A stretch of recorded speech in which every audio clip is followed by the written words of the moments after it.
Hello students, welcome to my channel Thrivery classes. आज हम topic discuss कर रहे हैं difference between accrual basis and cash basis. जो हमारे अकाउंट्स हैं वो दोनों बेसिस पे बनते हैं, accrual basis and cash basis पे, पर इनका यूज़ कम बिजनेस इसे अपने लिए कैसे यूज़ करता है वो डिफरेंट इसको बनाता है। फर्स्ट है accrual basis, outstanding expenses, prepaid expenses, accrued income received in advance. ये इसका फर्स्ट टॉपिक है। आउटस्टैंडिंग एक्सपेंसेस, जो एक्सपेंसेस अभी हुए नहीं है पर होने बाकी हैं। प्रीपेड एक्सपेंसेस, एक्सपेंसेस जो आगे होने वाले उसकी पेमेंट हम अभी कर चुके हैं।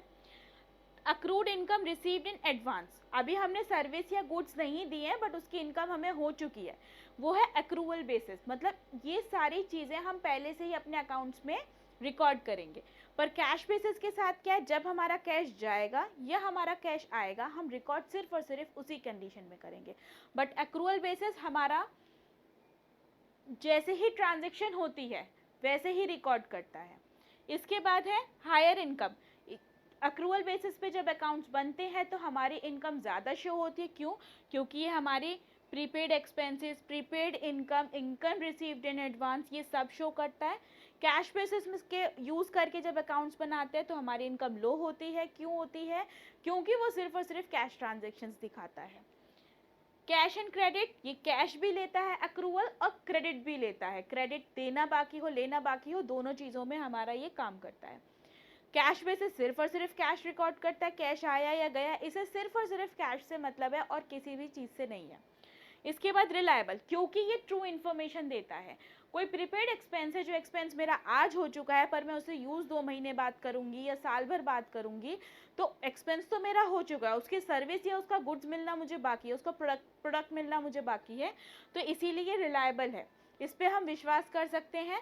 कैश पे ये रिलायबल इन्फॉर्मेशन नहीं है। क्यों? क्योंकि ये अधूरी इन्फॉर्मेशन देता है, ये इनकम्प्लीट इन्फॉर्मेशन देता है।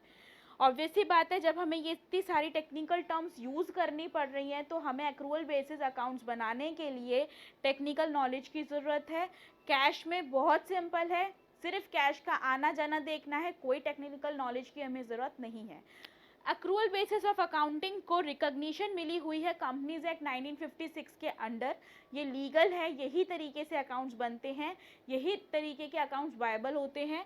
और जो कैश बेसिस ऑफ अकाउंटिंग होता है उसको कोई रिकॉग्निशन नहीं है, ये ट्रस्टवर्दी अकाउंट्स नहीं होते क्योंकि ये इनकम्प्लीट होते हैं, ये सिर्फ और सिर्फ कैश रिकॉर्ड करते हैं। सो ये हमारा टॉपिक था accrual basis and cash basis का, दोनों का डिफरेंस था। अकाउंट्स बनता ही सबसे पहले इसी बेसिस पे है, इसीलिए आज का टॉपिक हमारा यहीं ख़त्म होता है। अगर आपको इससे रिलेटेड कोई भी डाउट हो तो मुझे कमेंट सेक्शन में लिख करके ज़रूर बताइएगा, मैं आपका डाउट क्लियर करूँगी। Thank you for watching my video.